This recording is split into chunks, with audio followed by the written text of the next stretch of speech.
My name is Ray Carroll. I'm 58 years old, almost 59.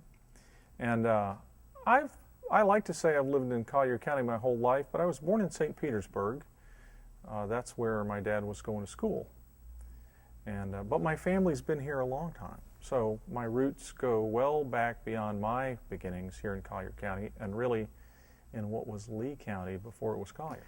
The story that was told to me was that in February of 1896, my family moved down here from a place just north of Arcadia, a place called Limestone Creek.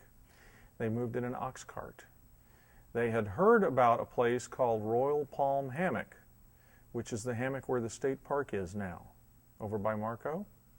They had heard about that. They wanted to homestead land. Lots of people moved about that time wanting to homestead. And so they set out from Limestone Creek to go to Royal Palm Hammock. It was a good time growing up in Naples. I know that not everybody has a good childhood, but all the elements were here in Naples, so that if everything else was more or less in your favor, it was very difficult not to have a good time. It was a small town. People didn't lock their doors. People didn't lock their car doors.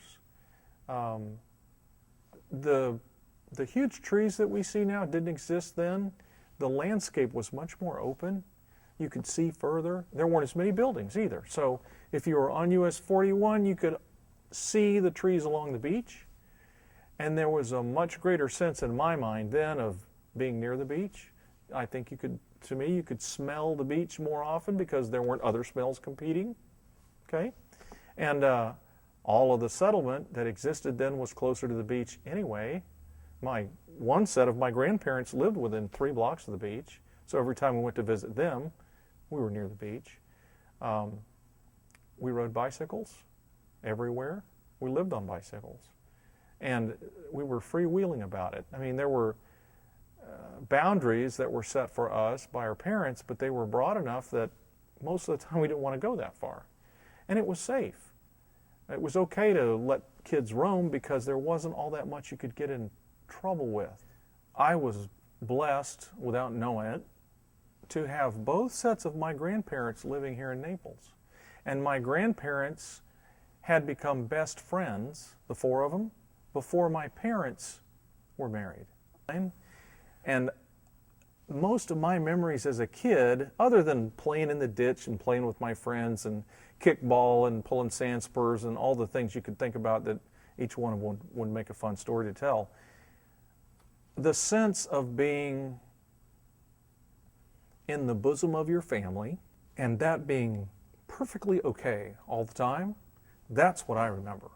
And it's remarkable that so many people who have come to Naples at different times have arrived and identified it as the ideal place for them. And it's also kind of cool that throughout my lifespan and pretty much the life of my family now for 4 or 5 generations, we've elected to stay because it's a pretty good place. The fun challenge going forward is going to be continuing to renew ourselves in a sensible way that's also sustainable and to keep the quality that we have going forward. I'd like to live for 2 or 3 more hundred years and watch it all happen because I think it's going to be fun. I really do.